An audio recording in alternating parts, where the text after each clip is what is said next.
Hello student, Tripathi coaching class में आपका स्वागत है। आज हम कक्षा 11 के रसायन शास्त्र का दूसरा भाग लेकर आ चुके हैं। पहला भाग हो चुका था, कृपया आप उसका जाकर रिवीजन कर लीजिएगा। 50 क्वेश्चन हमने कर लिए थे ऑब्जेक्टिव के। अब चलिए क्वेश्चन नंबर 51 से चालू करते हैं। देखिए क्या बोला है, निम्न में से कौन सा संतृप्त हाइड्रोकार्बन है। बताना है कि इसमें से कौन सा संतृप्त हाइड्रोकार्बन है। संतृप्त हाइड्रोकार्बन क्या होता है, देखिए हाइड्रोकार्बन जो होता है, हाइड्रोकार्बन हाइड्रोकार्बन हाइड्रोकार्बन जो होता है वो दो प्रकार का होता है। कितने प्रकार का होता है? दो प्रकार का। कौन कौन सा? एक होता है संतृप्त हाइड्रोकार्बन, संतृप्त हाइड्रोकार्बन, और एक होता है असंतृप्त हाइड्रोकार्बन। संतृप्त हाइड्रोकार्बन वो होता है जिसमें और अधिक हाइड्रोजन जोड़ना संभव नहीं होता। और अधिक हाइड्रोजन जोड़ना किसमें संभव नहीं होगा? जिसमें केवल कौन सा बंध होगा? एकल बंध। यानी अपना संतृप्त हाइड्रोकार्बन कौन होता है? अपना संतृप्त हाइड्रोकार्बन होता है एल्केन, जिसमें केवल कितने बंध हो? एकल बंध हो, एक ही बंध हो। ठीक है। अब असंतृप्त हाइड्रोकार्बन क्या होता है?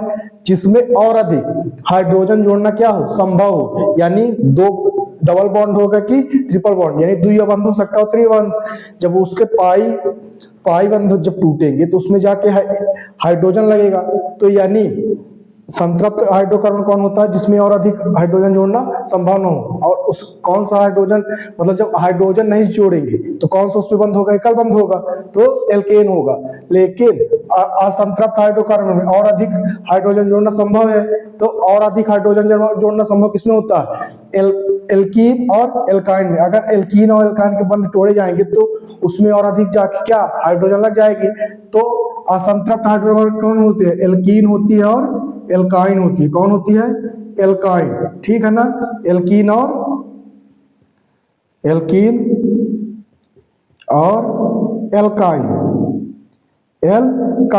ठीक है। एल्कीन और एल्काइन क्या होते हैं? देखिए एल्केन क्या होते हैं? कार्बन कार्बन के बीच कौन सा बंध हो? सिंगल बंध हो, मतलब एकल बंध हो। ठीक है। एल्कीन क्या होता है? ये तो एल्केन हो गए। कौन होगा ये? एल्केन। ठीक है। अब एल्कीन क्या हो? कार्बन और कार्बन के बीच कौन सा बंध हो? द्वितीय बंध हो। तो कौन सा हो जाता है? एल्कीन हो जाता हो। क्या हो जाता है? एल्कीन हो जाता है। और कार्बन के बीच ट्रिपल बॉन्ड होगा तो क्या हो जाएगा? एल्काइन हो जाएगा। कौन सा हो जाएगा? एल्काइन हो जाएगा। ठीक है। तो इसका जो एल्कीन, एल्केन, एल्काइन है, तो इनका एक समान सूत्र भी होता है। क्या होता है समान सूत्र? इसका होता है समान सूत्र CnH2n प्लस 2।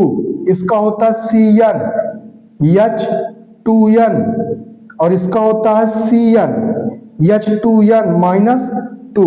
ये होता है। यहाँ यन क्या है? इधर यन प्रकाश संख्या। यन का मान क्या हो सकता है? 1 भी हो सकता है, 2 भी हो सकता है, 3 भी हो सकता है, अनंत तक जा सकता है। कितने भी हो? 100 लाख, 1.5 लाख, करोड़, कितने भी हो सकते हैं यन का मान। अब यहाँ देखिएगा, यहाँ कम से कम इधर कार्बन की संख्या 2 होनी चाहिए। ठीक है। जैसे CH4 क्या होता है? CH4 मीथेन होता है। लेकिन आपने कभी मेथीन ना सुना होगा, कभी आपने मेथीन ना सुना होगा, एथीन सुना होगा। एथीन का फार्मूला क्या होता है?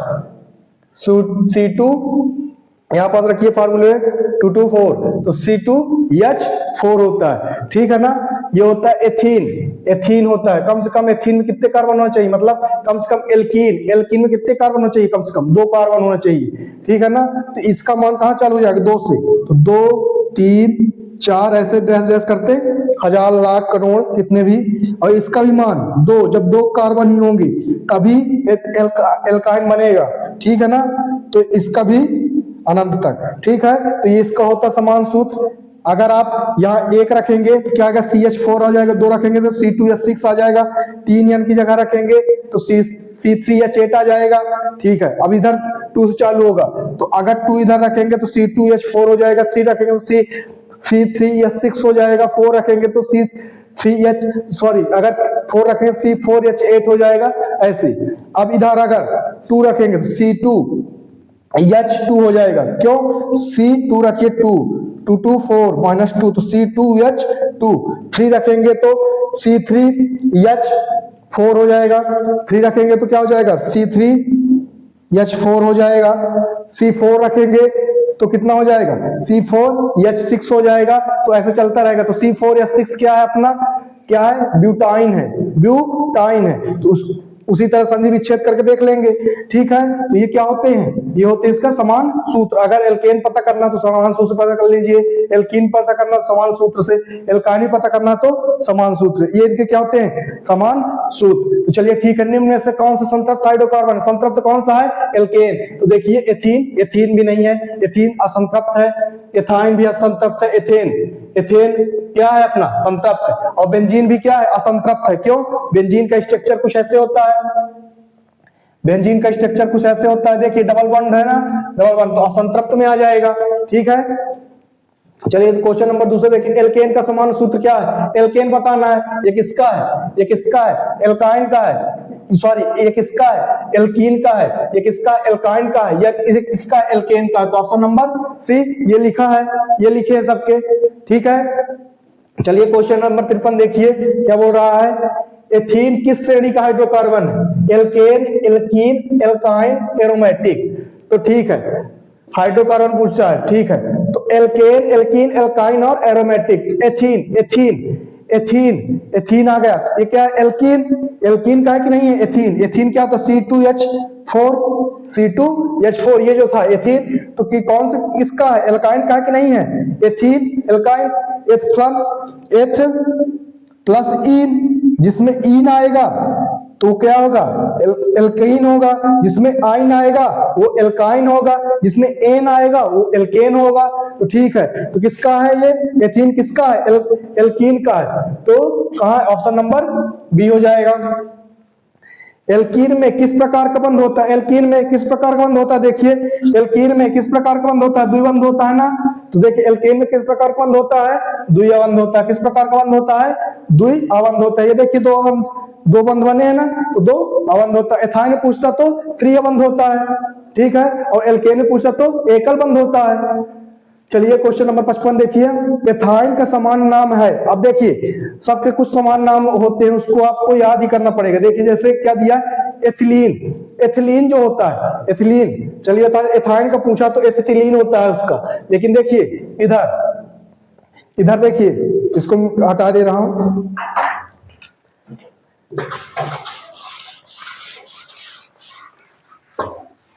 अब देखिए क्या पूछा, एथाइन का समान सूत्र। तो एथाइन का समान नाम होता है एसिटिलीन होता है। समान नाम क्या होता है, एसिटिलीन होता है। देखिए एथाइन का जो होता है वो समान नाम क्या होता है, एसिटिलीन होता है, एसिटिलीन, एसिटिलीन। और जो एथीन का समान नाम, एथीन का समान होता है एथिलीन, इथिलीन। क्या होता है, एथिलीन, एथिलीन, कहीं इथिलीन भी लिखा रहता है। ठीक है, तो एथिलीन होता है। ठीक है, और जो मेथेन होता है, मेथेन का भी समान नाम होता है। ये भी सब याद रखिएगा, कुछ भी पूछ सकता है। मार्स गैस, इसको क्या बोलते हैं, मार्स गैस। तो ये इसके क्या है, समान नाम है। तो किसका हमको पूछा, एथाइन का पूछा है तो एसिटिलीन। अगर मार्स गैस पूछता तो मेथेन का अगर पूछता तो क्या हो जाता, मार्स गैस। अगर एथीन का बोलता तो इथिलीन हो जाता है। ठीक है ना, तो ये सब याद रखिएगा, ये क्या है, समान नाम है इसके। ठीक है, इसको आपको याद ही रखना पड़ेगा। चलिए देखिए क्वेश्चन नंबर 56, निम्न में से कौन सा एरोमेटिक हाइड्रोकार्बन है। अब देखिए एरोमेटिक हाइड्रोकार्बन होने के लिए, एरोमेटिक होने के लिए हमको रिंग की जरूरत है, रिंग। एरोमेटिक अगर है, एरोमेटिक है अगर तो उसके लिए हमको क्या चाहिए, रिंग चाहिए। ठीक है, तो देखिए एथेन में रिंग होता है क्या, नहीं होता, सिर्फ श्रृंखला, सीधी श्रृंखला होती है एथेन। और एथीन क्या होता है, CH2 ये होता है, इसमें भी एक लंबी श्रृंखला होती है। ठीक है, अब देखिए एथाइन में क्या होता है, CH3 ये होता है, इसमें भी एक सीधी श्रृंखला होती है। बेंजीन में देखिए क्या होता है, बेंजीन में रिंग होती है क्या, ये देखिए बेंजीन में रिंग होती है क्या, हाँ होती है। तो अपना ये कौन सा है, एरोमेटिक है। तो क्या हो जाएगा, निम्न में से कौन सा एरोमेटिक हाइड्रोकार्बन है, तो अपना ऑप्शन क्या हो जाएगा, बेंजीन। बेंजीन जो है वो कैसा हाइड्रोकार्बन है, एरोमेटिक हाइड्रोकार्बन, याद रखिएगा। ठीक है, हाइड्रोकार्बन का मुख्य स्रोत क्या है। अब हाइड्रोकार्बन जो है, हाइड्रोकार्बन क्या होता है, जो हाइड्रोजन और कार्बन से मिलकर बने होते हैं, उसको बोलते हैं हाइड्रोकार्बन। ठीक है। तो हाइड्रोकार्बन किसमें पाया जाता है? कोयलम भी पाया जाता है, कोयलम भी पाया जाता है, पेट्रोलियम भी पाया जाता है, प्राकृतिक गैस में भी पाया जाता है, जो गैसें हैं अपने प्रकृति में उसमें भी पाया जाता है, उपयुक्त सभी। तो इसका आंसर क्या हो जाएगा? उपयुक्त सभी। ये कोयला, पेट्रोलियम और ये जो है कोयला, पेट्रोलियम और प्राकृतिक गैस, ये कैसे ईंधन है? जीवाश्म ईंधन है। कैसे ईंधन है? जीवाश्म ईंधन है। ध्यान रखिएगा, कैसे ईंधन है? जीवाश्म ईंधन है। और इनके अंदर हाइड्रोजन और कार्बन दोनों पाया जाता है। तो चलिए नोट कर लीजिए इसको। चलिए क्वेश्चन नंबर 58 देखिए क्या बोला। एल्केन सामान्यतः कैसे अभिक्रिया करते हैं? एल्केन जो है वो कैसे अभिक्रिया करते हैं? योग अभिक्रिया मतलब योगात्मक अभिक्रिया, प्रतिस्थापन अभिक्रिया, अपघटन अभिक्रिया, ऑक्सीकरण अभिक्रिया। देखिए हाइड्रोकार्बन जो होते हैं वो दो प्रकार के होते हैं। कैसे होते हैं? दो प्रकार के होते हैं। कौन कौन से हाइड्रोकार्बन होते हैं? देखिए, एक होता है संतृप्त हाइड्रोकार्बन और एक होता है असंतृप्त हाइड्रोकार्बन। ठीक है। अब जो एल्केन होते हैं, एल्केन वो समानतः कौन सी अभिक्रिया करते हैं? प्रतिस्थापन अभिक्रिया करते हैं। कौन सी अभिक्रिया? प्रतिस्थापन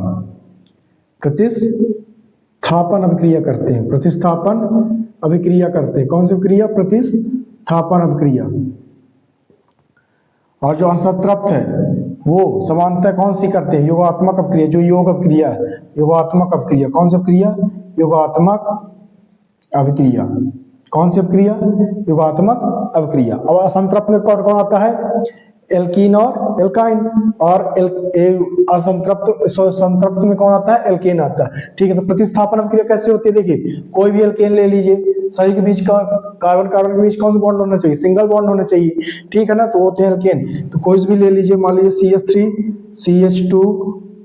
CH3 मान लीजिए Cl ले लिए। ठीक है ना। चलिए Cl ले लिए। ठीक है। तब देखिए प्रतिस्थापन अभिक्रिया कैसे होगी। अगर हम इसकी H2 से रिएक्शन कराएं, H2 से रिएक्शन, ठीक है, H2 से रिएक्शन कराएं और किसके उसमें कराएं? सॉरी, ये क्या कर दिए?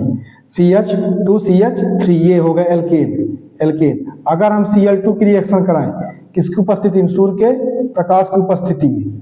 किसकी उपस्थिति में? सूर्य के प्रकाश की उपस्थिति में अगर कराएं तो क्या होगा?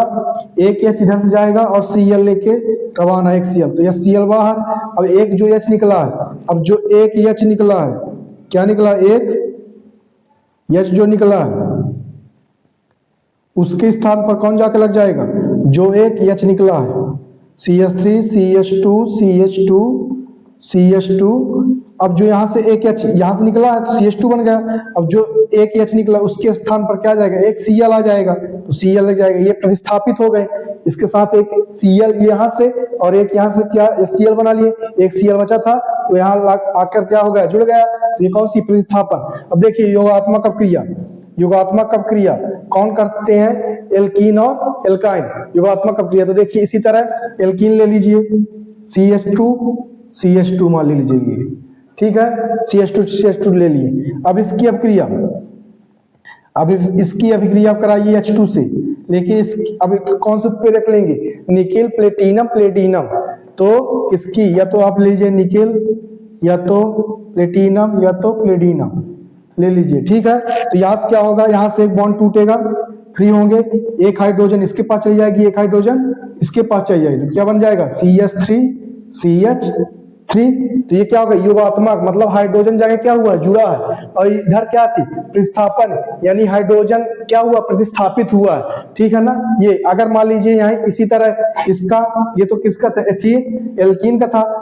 एल्काइन लेते अगर, एल्काइन ये ट्रिपल बॉन्ड के साथ, तो अगर H2 से कराते हैं इसकी निकेल प्लेटिनम की उपस्थिति में कराते हैं तो हमको यहाँ पर H2 कितने लेने पर? 2, क्योंकि 2 बॉन्ड टूटेंगे तो 2 इसके पास जाएंगे, 2 इसके पास जाएंगे, तो क्या बनेगा? CH3। तो समझ में आ गया। अगर योगात्मक अभिक्रिया हो रही है तो कौन सा हाइड्रोकार्बन? असंतृप्त हाइड्रोकार्बन। अगर योगात्मक क्रिया हो रही है तो कौन सा हाइड्रोकार्बन है? संतृप्त हाइड्रोकार्बन। तो संतृप्त हाइड्रोकार्बन कौन? तो एल्केन। और असंतृप्त एल्कीन या एल्काइन। तो देखिए योग अभिक्रिया कौन, एल्केन कौन सी अभिक्रिया करते हैं, निष्स्थापन अभिक्रिया, ये याद रखिएगा, ठीक है, समझा भी दिए। चलिए देखिए कौन सा हाइड्रोकार्बन धुएं के साथ नहीं जलता है, क्या बोला, नहीं जलता, तो जलता कौन है, जो असंतृप्त हाइड्रोकार्बन होता है, असंतृप्त हाइड्रोकार्बन, जो असंतृप्त हाइड्रोकार्बन होता है वो धुएं के साथ क्या होता है, जलता है, क्या होता है, जलता है। चलिए इसको देखिए, ये कौन सा नंबर का था, 63, 64, 65, ठीक है। तब देखिए जो असंतृप्त होता, असंतृप्त जो हाइड्रोकार्बन होता है वो क्या होता है, धुएं के साथ क्या होता है, धुएं के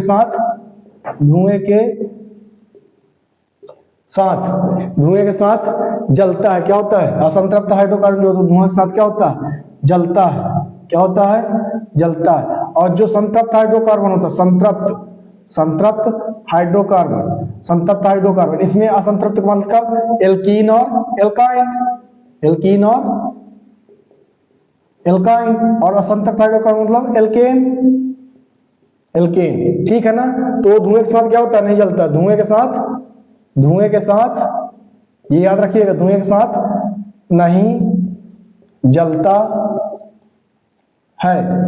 तो कौन सा हाइड्रोकार्बन है जो धुएं के साथ नहीं जलता है, तो क्या हो जाएगा, एल्केन, अपना आंसर क्या हो जाएगा, एल्केन, ठीक है। अब देखिए 60वां क्वेश्चन क्या बोल रहा है, क्वेश्चन नंबर 60, निम्न में से कौन सा एरोमेटिक यौगिक नहीं है, अब बताना है कि कौन सा एरोमेटिक यौगिक नहीं है। देखिए बेंजीन की बनाइए, बेंजीन की संरचना बनाइए, देखिए बेंजीन, ये होता है बेंजीन, हाँ रिंग है, हो गए एरोमेटिक, ठीक है। उसके बाद क्या बोला, टॉलुइन का भी बनाइए, टॉलुइन क्या है, देखिए समान नाम है, आईपीएससी नाम क्या है, मेथिल बेंजीन, याद रखिएगा, इसका समान नाम क्या है, टॉलुइन, और आईपीएससी नाम मेथिल बेंजीन, तो याद रखिएगा सब, ठीक है ना। अब देखिए नेफ्थलीन का किस तरह स्ट्रक्चर बनता है, नेफ्थलीन का देखिए इधर नीचे बना दे रहे हैं, नेफ्थलीन, एक देखिए नेफ्थलीन का, उसी तरह बेंजीन आगे एक बार बना लिए, इसके साथ एक और बना लीजिए संरचना, ये, और क्या कर दीजिए, बॉन्डिंग,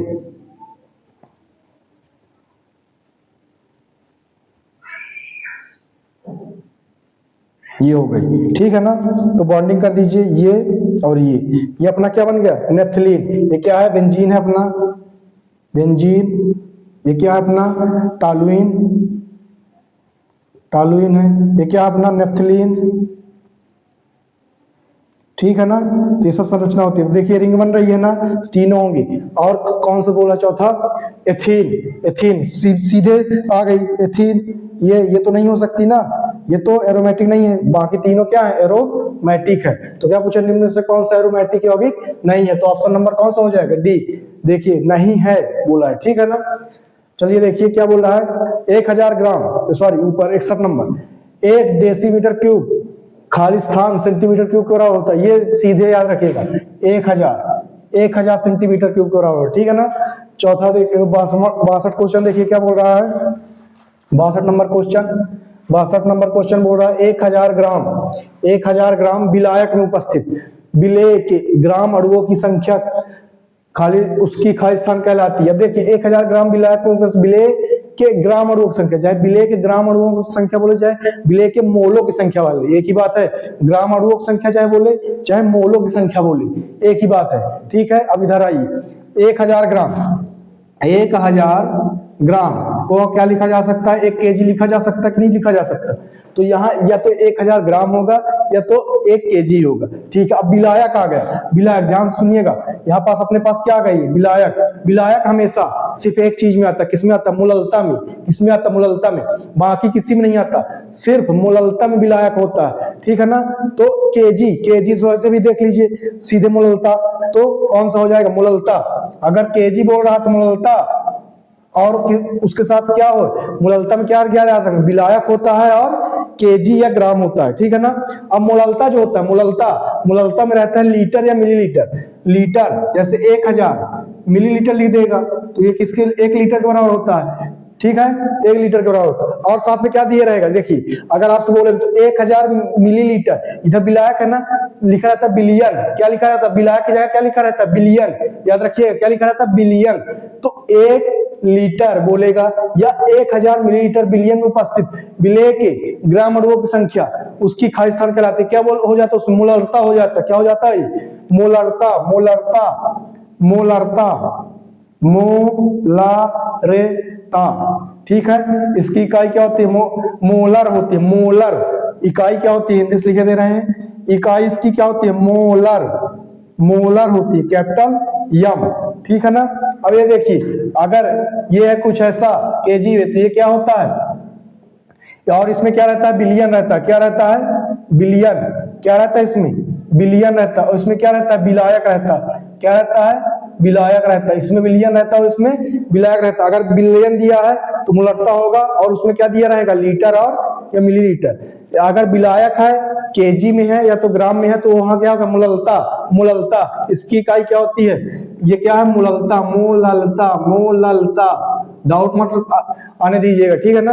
ये क्या है, मोललता, मोललता की इकाई क्या होती है, मोललता की इकाई होती है मोलल, मोलर नहीं मोलल, मोलर होती है मोलरता की और मोलल होती है मोललता की। इसको स्मॉल एम ये लिख देते हैं, ठीक है ना, प्रदर्शित भी किया जाता है, मोलरता को कैपिटल एम से भी प्रदर्शित किया जाता है और मोललता को स्मॉल एम से प्रदर्शित किया जाता है, ठीक है। तो ये हो गया, ठीक है, इतना क्लियर है। चलिए आगे देखिए, ताप जो सेल्सियस एवं फ़ारेनहाइट स्केल में समान होता है, ये तो फिजिक्स का ही है, -40 जो होता है, -40 डिग्री सेंटीग्रेड जो होता है, -40 जो ताप होता है वो सेल्सियस और फ़ारेनहाइट में, सेल्सियस और फ़ारेनहाइट में क्या होते हैं, समान होते हैं, ये फार्मूले से आता है, ठीक है। अब देखिए 64 नंबर क्या बोला क्वेश्चन, द्रव के संरक्षण का नियम खाई स्थान ने दिया था, किसने दिया था, लेवोसियर ने, लेवोसियर, लेवोसियर,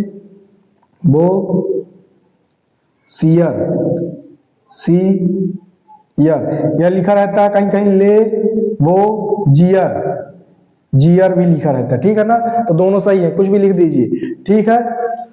अब देखिए क्वेश्चन नंबर 65 क्या बोल रहा है, अनिश्चितता का सिद्धांत तथा पदार्थ की तरंग प्रकृति क्रमशः खाई स्थान तथा खाई स्थान ने प्रस्तावित किया था। किस किस ने किया था, एक हाइजेंस ने किया था, हाइजेंसबर्ग, हाइजेनबर्ग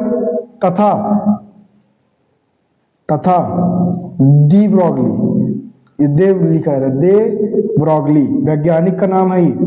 तो किसने अनिश्चय का सिद्धांत तथा पदार्थ की तरंग प्रकृति, जो अनिश्चय का सिद्धांत था वो किसने, हाइजेनबर्ग ने, और तरंग प्रकृति किसने, दे ब्रॉगली ने, ठीक है ना, प्रस्तावित किया था।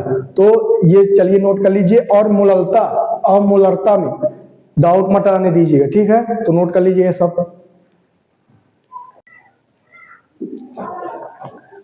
चलिए क्वेश्चन नंबर 66 देखिए क्या बोल रहा है, एक ही कक्षक में उपस्थित 2 इलेक्ट्रॉनों के चक्रण खाली स्थान होते हैं। अगर कोई कक्षक है, क्या अगर कोई कक्षक, मान लीजिए कोई कक्षक है, ठीक है ना, कक्षक है, अगर हम इस पर इलेक्ट्रॉन भरेंगे तो एक इस तरह तो दूसरा इस तरह बढ़ते हैं, यानी किस तरह विपरीत भरते हैं, तो चक्रण खाली स्थान होते हैं, कैसे होते हैं, विपरीत होते हैं। चक्रण कैसे होते हैं, विपरीत, कैसे होते हैं, विपरीत होते हैं, ठीक है ना। चलिए क्वेश्चन नंबर 67 देखिए क्या बोल रहा है, बोर सिद्धांत के अनुसार इलेक्ट्रॉन का कोणीय संवेग खाली स्थान का पूर्ण गुणज होता है, किसका, h/2π का, h/2π का, किसका होता है, h/2π का पूर्ण गुणज होता है, ठीक है। 68 देखिए, हाइड्रोजन परमाणु के स्पेक्ट्रम में, हाइड्रोजन परमाणु के स्पेक्ट्रम में दृश्य क्षेत्र में पाई जाने वाली श्रेणी का नाम खाली स्थान होती है। कौन सी दृश्य क्षेत्र में कौन सी पाई जाती है, बामर श्रेणी पाई जाती है। कौन सी श्रेणी, बामर श्रेणी, ठीक है। तो देखिए कितनी श्रेणी होती है, टोटल 5। कौन सी, लाइमर श्रेणी, बामर श्रेणी, पाश्चन श्रेणी, ब्रैकेट श्रेणी, फुंड श्रेणी, कितनी टोटल श्रेणी होती है? 5। लाइमन श्रेणी किसमें कौन से भाग में पाई जाती है? दृश्य भाग, परावैंगनी भाग में। कौन से? परावैंगनी यानी यूवी रेस जिसको बोलते हैं यूवी, उस पर पाई जाती है, ठीक है ना। अब वामन श्रेणी पाई जाती है दृश्य भाग में। कौन से भाग में? दृश्य भाग में, ठीक है ना। अब पाश्चन पाई जाती है अवरक्त भाग में। कौन से भाग में? अवरक्त में। ब्रैकेट भी किस में पाई जाती है? अवरक्त में। ब्रैकेट भी अवरक्त में, और फुंड भी किसमें? अवरक्त में, ठीक है ना। तो तीनों श्रेणियां किसमें पाई जाती है? पाश्चन श्रेणी, ब्रैकेट श्रेणी और फुंड श्रेणी, ये तीनों श्रेणी अवरक्त भाग में पाई जाती है। किसमें? अवरक्त भाग में। अब जो ब्राह्मण श्रेणी है वो दृश्य भाग में पाई जाती है। किसमें? दृश्य भाग में, ठीक है ना। और लाइमन श्रेणी पाई जाती है परावैंगनी भाग में। परावैंगनी यूवी जो होती है रेस वहां पाई जाती है, तो परावैंगनी भाग में पाई जाती है। तो इतना याद रखें, किसी से भी पूछ सकता है, ठीक है ना। अब देखिए मेंडलीव की आवर्त सारणी में खाली स्थान आवर्त तथा खाली स्थान वर्ग। जब मेंडलीव की जो सारणी थी तब तो अक्रिय गैस का निर्माण नहीं हुआ था, नोबेल गैस का। तब क्या था? मेंडलीव की आवर्त सारणी में 7 आवर्त थे। आवर्त तो 7 ही थे, अब भी आवर्त 7 ही है, लेकिन वर्ग तब कितने थे? 8 थे। कितने थे? 8 वर्ग थे। कितने वर्ग थे? 8 वर्ग थे, ठीक है। अब देखिए फ्लोरीन की विद्युत निर्भरता खाली स्थान होती है, तो फ्लोरीन फोन याद करिए, फोन सबसे ज्यादा विद्युत निर्भरता फ्लोरीन, फिर ऑक्सीजन, फिर नाइट्रोजन। तो फ्लोरीन की विद्युत निर्भरता क्या होती है? अधिकतम होती है, अधिक होती है, अधिकतम लिख लीजिए या अधिक लिख लीजिए, कुछ भी, तो अधिक होती है, ठीक है ना। BF3 एक खाली स्थान है जिसमें बंद कोण खाली स्थान होता है, मतलब इसकी ज्यामिति बताना किस प्रकार है और कोण बताना कितना। तो BF3 में पता है ना 3 सिग्मा बॉन्ड होते हैं, 0 लोन पेयर होते हैं। तो इसकी संरचना कैसी बनती है? इस तरह। ये सब नोट्स में है, नोट्स में जाके देखिएगा। इस तरह ये कैसे बन गई? त्रिकोणीय समतल। कैसे बन गई? त्रिकोणीय समतल है। और इनके बीच में कितने डिग्री कोण होता है? 120 डिग्री। कितने डिग्री का? 120 डिग्री। तो बंद कोण कितने डिग्री का होता है? 120 डिग्री का, ये याद रखिएगा, ठीक है ना। ये अब देखिए ग्रेफाइट की कार्बन बंध लंबाई हीरे की अपेक्षा क्या होती है? हीरे की अपेक्षा कम होती है। ग्रेफाइट की जो बंध लंबाई है, ग्रेफाइट की यहां लिख दे रहे हैं। ग्रेफाइट की जो बंध लंबाई है वो होती है 141.5 पिकोमीटर, ठीक है।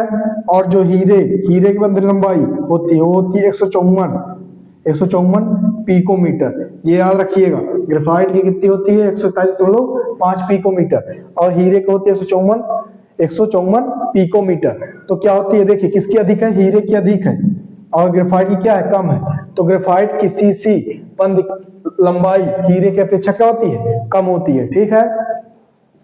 अब देखिए 73 क्वेश्चन, जल के अणु में HOH बंद कोण खाली स्थान होता है, बंद कोण बताना है।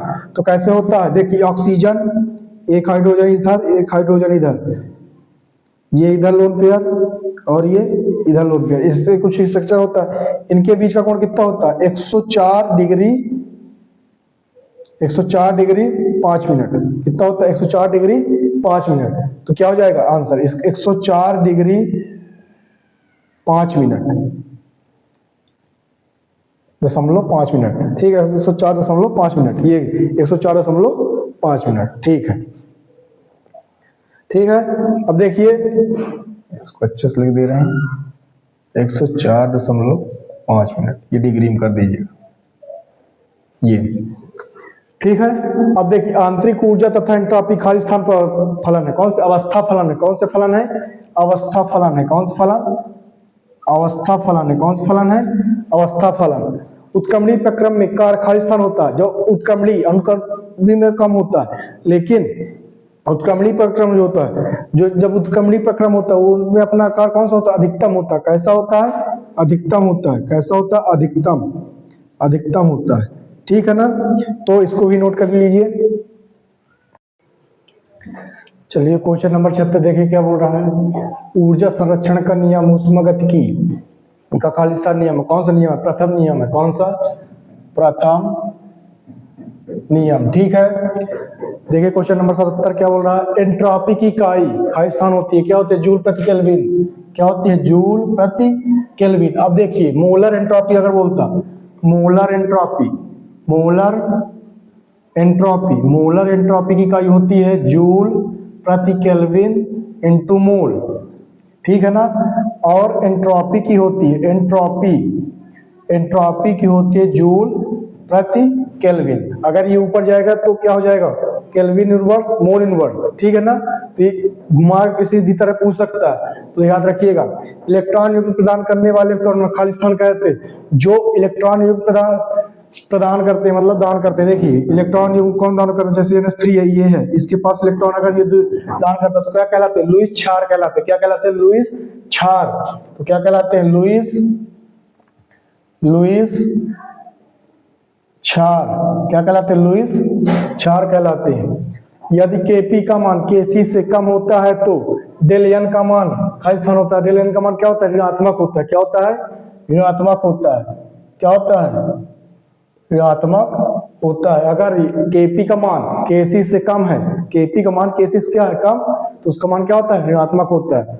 दुर्बल वैद्युत अपघट्ट की वियोजन की मात्रा बिलियन के तंत्र के खाली स्थान होती है वर्गमूल, वर्गमूल के, वर्गमूल, वर्गमूल के। दुर्बल वैद्युत अपघट्ट के वियोजन की मात्रा बिलियन के तंत्र के वर्गमूल, वर्गमूल के, वर्गमूल के अनुक्रमानुपाती होती है। वर्गमूल के, वर्गमूल के अनुक्रमानुपाती, अनुक्रमानुपाती होती है, अनुक्रमानुपाती होती है, याद रखिएगा। ठीक है ना। दुर्बल वैद्युत अपघट्ट के वियोजन की मात्रा बिलियन के तंत्र के वर्गमूल के अनुक्रमानुपाती होती है। ठीक है। दहन एक खाली स्थान प्रक्रिया, कौन सी, ऊष्माक्षेपी प्रक्रिया। दहन जो है ऊष्माक्षेपी है, ऊष्माक्षेपी प्रक्रिया। कौन सी प्रक्रिया है, ऊष्माक्षेपी। सेल स्थिरांक की इकाई क्या होती है, सेल स्थिरांक की मात्रा क्या, यल अपॉन ए, फार्मूला होता है यल, यानी इसकी सेंटीमीटर, और ए क्षेत्रफल है तो सेंटीमीटर स्क्वायर, तो सेंटीमीटर बटे सेंटीमीटर स्क्वायर। 1 सेंटीमीटर से 1 सेंटीमीटर कट गया तो 1 बटे सेंटीमीटर आएगा। जब ये जाएगा तो सेंटीमीटर इनवर्स हो जाएगा, तो यानी इसकी सेल स्थिरांक की इकाई क्या है, सेंटीमीटर इनवर्स। डेनियल से प्रयुक्त धातु खाली स्थान और खाली स्थान होते हैं, जिंक और कॉपर होती है। कौन सी होती है, जिंक और कॉपर। कौन सी होती है, जिंक और कॉपर होती है। बेंजीन की खोज खाली स्थान ने की थी, किसने की थी, बेंजीन की खोज फैराडे ने की थी। किसने की थी, फैराडे ने की थी। मार्स गैस का प्रमुख घटक, मार्स गैस का प्रमुख घटक कौन सा, पढ़ चुके, मीथेन है। कौन है, मीथेन है। तो यहीं से अपने ऑब्जेक्टिव समाप्त होते हैं। बहुत ही इंपॉर्टेंट ऑब्जेक्टिव कराए गए, इसका रिवीजन करिए। और जो अगर समझ में नहीं आता तो कमेंट कर सकते हैं। कल हम IPSC और कुछ सही जोड़ी लेकर आएंगे, जिसमें हम वैज्ञानिक के बारे में भी चर्चा करेंगे। तो इसको अच्छे से नोट कर लेना है, और लगभग इसी तरह के टॉपिक से क्वेश्चन आएंगे। घुमा घुमा क्वेश्चन पूछ सकते। अभी मैं खाली स्थान करा रहा हूँ तो कहीं सही जोड़ी भी पूछ सकता है, कहीं किसी में भी पूछ सकता है, तो इसीलिए ध्यान रखिए। ठीक है, तो चलिए नोट कर लीजिए।